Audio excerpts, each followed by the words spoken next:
विद्या और मनोज की शादी की सालगिरह थी। उनके निकाह को 1 साल हो गया था। आज के दिन तो कुछ उम्दा बना लेती। ये क्या फीका और बेमजा बनाया है। इससे बेहतर होता कि मैं किसी होटल में खाना खा लेता। मैंने बेहद कोशिश की है आज उम्दा खाना बनाने की। कोशिश ही करती रहोगी या कभी उम्दा खाना पेश भी करोगी? जी मुझे माफ कर दीजिए, मैं अभी कुछ बना देती हूँ। छोड़ो तुम बेगम, मैं खाली पेट ही सो जाऊंगा। मैं इल्तिजा करती हूँ, ऐसा ना कहिए। अगली सुबह मनोज ऑफिस के लिए तैयार होते वक्त विद्या से कहता है, आज दोपहर का खाना मत बनाना तुम, वैसे भी कूड़ेदान में फेंक देता हूँ मैं। और आज तो मैं और प्रियंका बाहर जा रहे हैं खाना खाने। विद्या मायूस होकर बैठी है। उसकी सास आकर उसे मुखातिब होती हैं। अम्मी जान, मैं हकीकत में बेहद कोशिश करती हूँ उम्दा खाना बनाने की, पर मनोज कभी भी मेरे खाने से खुश नहीं होता। इसमें तुम्हारी गलती नहीं है बहू। उसे बिल्कुल भी इल्म नहीं कि एक औरत को कितनी मशरूफियत होती है। उसे तो लगता है कि औरत बस सुबह से सहर तक उम्दा खाना ही बनाती रहे। विद्या और उसकी अम्मी खाना बनाने में लग जाते हैं। मनोज उस दिन ऑफिस से वापस ही नहीं आया। विद्या और उसकी अम्मी जान मनोज का इंतजार करते हुए सो गए। मनोज अगली रात को घर आया। बेटे, ऐसे बिना किसी को इत्तला के तुम कहाँ चले जाते हो? प्रियंका के साथ था। हमने खाना बाहर ही खा लिया, इसीलिए मुझे देर हो गई। और अब मैं घर आऊं भी तो क्यों? खाना तो मैंने उसके साथ नोश फरमा लिया ना। मनोज आरामगाह में जाकर सो गया। विद्या बावर्ची खाने में बैठकर रो रही थी और उसकी अम्मी भी आंखों में अश्क लिए उसके पास आती हैं। बहू, मुझे मुआफ कर दो। मेरी परवरिश में कोई कमी होगी कि ये लड़का इतना बेशर्म और बदकिरदार बन गया। या खुदा, क्या करूं मैं इस लड़के का? ये लड़का कब हम दोनों की अहमियत समझेगा? हे खुदा, आप ही कोई करिश्मा कीजिए कि मेरे शौहर मेरे खाने से मुतमीन हो जाएं और हमें तन्हा छोड़कर कहीं न जाएं। विद्या के चूल्हे के सामने एक मसाले का डब्बा दिखाई देता है और चूल्हे से आवाज आती है, विद्या, खाने में इस मसाले को जरा सा डालो और फिर खुदा का करिश्मा देखो। विद्या और उसकी अम्मी शुक्राना करके चूल्हे से वो करिश्माई मसाला ले लेते हैं। विद्या खुशी से खाना बनाती है और उसकी खुशबू से मनोज की अम्मी भी काफी खुश होती हैं। रात में मनोज काफी देर से घर आया और आते ही बोला, मैं 1 हफ्ते के लिए दफ्तर वालों के साथ सफर पर जा रहा हूँ। सुबह जल्दी निकलना है, इसीलिए सोने जा रहा हूँ। पर मनोज, खाना? मैंने खा लिया है। मैं सुबह 5 बजे निकल जाऊंगा। सवेरे भी मैं कुछ नहीं खाऊंगा। विद्या और मनोज की अम्मी जान मायूसी से भर जाते हैं। उन्होंने कयास लगाया था कि आखिरकार मनोज उस खाने को खाकर खुश हो जाएगा। दूसरी सुबह, इससे पहले कि विद्या और मनोज की अम्मी उठ पाती, मनोज रुखसत हो गया। अब उन्हें अपने करिश्माई मसाले का कमाल देखने के लिए 1 हफ्ते का इंतजार करना था। रात का बचा हुआ खाना उसने अपने अड़ोस पड़ोस में बांट दिया। विद्या, ये किस होटल का खाना दिया है तुमने? मेरे बच्चे तो उंगलियां चाटते रह गए। हाँ हाँ बहन विद्या, इतना लजीज खाना तो मैंने आज तक जिंदगी में नहीं खाया। ये कोई होटल नहीं, मेरे अपने हाथों का कमाल है। मेरी मानो तो तुम एक होटल ही खोल लो, लोगों की भीड़ जमा हो जाएगी। एकदम खोल लो होटल विद्या, गांव वाले सारा खाना चट कर जाएंगे तुम्हारा। विद्या मसरूर होकर मनोज की अम्मी को सब बताने आती है। दोनों मुस्कुराते हुए बात करते हैं। अब विद्या जब भी खाना बनाती, पूरा गांव उसकी खुशबू से मदहोश हो जाता था। कितने लोग उसके घर खाने की लज्जत लेने आए और सब ने विद्या को यही बोला कि उसे एक होटल खोल लेना चाहिए।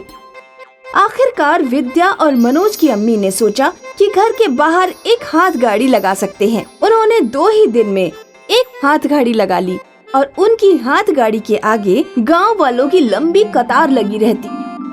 अम्मी, मनोज को गए हुए आज पूरा 1 हफ्ता हो गया है। आज वो वापस आकर हमारे हाथ का खाना नौश फरमाएंगे तो कितने खुश हो जाएंगे। मैं तो उनका बेसब्री से इंतजार कर रही हूँ। हाँ बेटी, मैं भी उसी वक्त का इंतजार कर रही हूँ जब मनोज घर आएगा और खाना खाकर तुम्हारी तारीफ करेगा। मनोज बड़ा संजीदा आता है और आकर रोने लगता है। विद्या और उसकी अम्मी उसे देखते ही रह जाते हैं।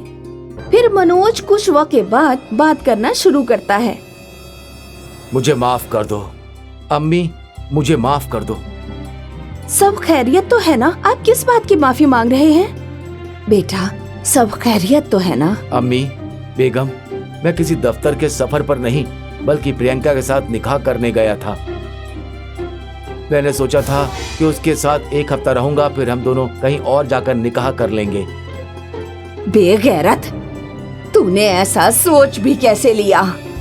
उस प्रियंका ने मुझे उम्दा खाना खिलाने के फिराक में सवेरे दोपहर शाम होटल से खाना मंगा कर मेरा पूरा पर्स ही खाली कर दिया। मेरी तबीयत भी नासाज हो गई है, फिर भी उसने एक बार भी घर का खाना नहीं खिलाया। मैं उसके साथ 7 दिन गुजार कर बहुत पछता रहा हूँ। मुझे माफ कर दो। नहीं करेंगे हम तुम्हें माफ। तुम क्या सोचते हो तुम अपनी मनमर्जी करोगे और हम खामोशी से तुम्हें माफ कर देंगे? विद्या रो रो कर खामोशी से उसकी बातें सुन रही थी। थोड़ी देर में विद्या बोली, मैंने कितनी कुर्बानियां दी तुम्हारे लिए मनोज, और तुमने कितनी आसानी से किसी और से निकाह करने का सोच लिया। मैं फिर कभी तुम्हारे खाने की बुराई नहीं करूंगा, बस मुझे माफ कर दो इस बार। विद्या और मनोज की अम्मी ने मनोज को जलील करके घर से बाहर निकाल दिया और जाते हुए मनोज अपने घर के सामने लगे हाथ गाड़ी के ठेले पर लगी कतार को देखकर दंग रह गया। मनोज अपने घर के आगे लगी कतार को देखकर खाने का जायका लेने की सोचने लगा और वो खाना खाकर हैरत ज़दा रह गया। ये खाना जो उसकी बेगम ने बनाया था वो होटल के खाने से भी उम्दा था। विद्या और मनोज की अम्मी करिश्माई मसाले की मदद से गांव के रसूखदार होटल वाले बन गए और मनोज शहर में कहीं तन्हा बैठकर अपनी तकदीर को कोस रहा था। एक देही इलाके में सोनम नाम की लड़की अस्पताल के बाहर छोले बेचा करती थी। गर्मा गर्म छोले ले लो, चना जोर गरम बाबू मैं लाई मजेदार चना जोर गरम, इसमें डाला है गरम मसाला, इसे खाएगा दिल वाला, ले लो चना जोर गरम ले लो। सोनम के छोले खूब बिका करते थे। दवाखाने के मरीज जब ठीक होकर बाहर आते तो वो एक बार सोनम के छोले जरूर नौश फरमाते और दवाखाने के बाहर पिंकी नाम की लड़की भी आती थी पापड़ लेकर। उसके पापड़ कम बिका करते थे, इसीलिए वो सोनम से बहुत हसद रखती थी। गर्मा गर्म छोले, सड़े बुरे छोले, पता नहीं कितने दिन बासी पुराने छोले उठाकर लाती है ये सोनम सड़ियल। मेरे छोले तेरे गंदे सड़े बासी पापड़ से तो अच्छे ही हैं। सच बता, कितने दिनों से नहीं नहाई है तू? सोनम शाम को लौटकर अपनी ज़ईफ माँ की खिदमत किया करती थी और उसे दिन भर की गुफ्तगू भी सुनाती। अम्मी जान, एक अमीर शख्स ने मुझे 100 रुपए तोहफे में दिए। ये क्या होता है? जब कोई खुश होकर ज्यादा पैसे देता है तो उसे ही तोहफा कहते हैं। बेटी, तू अपनी शादी के लिए कोई लड़का तलाश कर ले। मैं तो कहीं उठकर जा भी नहीं सकती। पहले तुम पूरी तरह से ठीक तो हो जाओ, तब मैं अपनी शादी कर लूंगी। सोनम की माँ की तबीयत दिन ब दिन खराब होती गई। एक रोज उसे अपनी माँ को लेकर दवाखाने जाना पड़ा। पिंकी ये देखकर बेहद खुश हुई। सोनम की माँ दवाखाने में है, वो अब छोले बेचने नहीं आ पाएगी। तब तक मैं छोले का कारोबार जमा लेती हूँ, इतना अच्छा मौका फिर नहीं मिलेगा। पिंकी ने पापड़ बेलना छोड़ दिया और छोले का कारोबार किया, लेकिन पिंकी के छोले लोगों को पसंद ही नहीं आए और पापड़ की तरह उसके छोले भी बहुत कम बिके। उधर सोनम की माँ की तबीयत ठीक हो गई और वो दोबारा छोले बेचने आ गई। सोनम के वापस आते ही उसके पास खरीदारों की मजलिस हुई।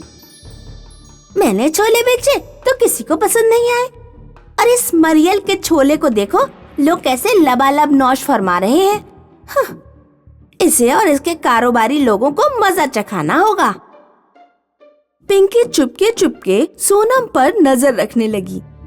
एक रोज जब सोनम अपने छोले की टोकरी बाहर रखकर बैतूल खला गई, तो पिंकी ने उसकी टोकरी में खुजली की दवा मिला दी। उस शाम जिसने भी छोले नौश फरमाए वो खुजली में मुब्तला हो गया।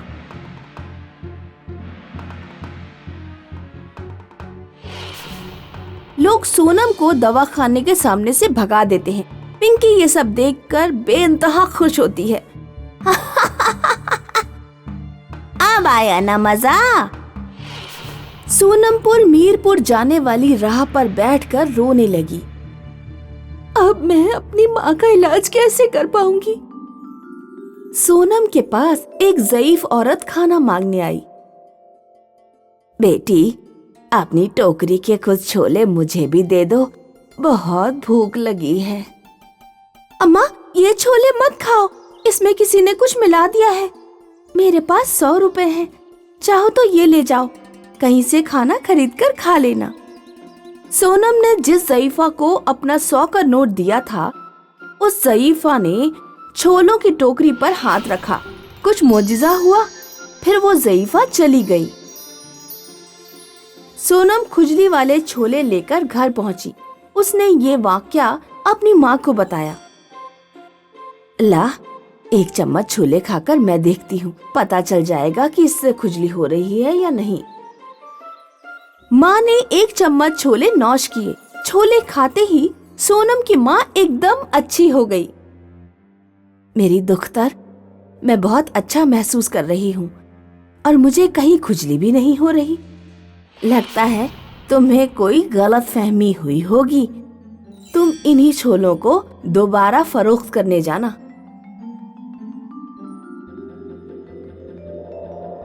सोनम अगले दिन ही छोले लेकर दवाखाने के सामने पहुंची।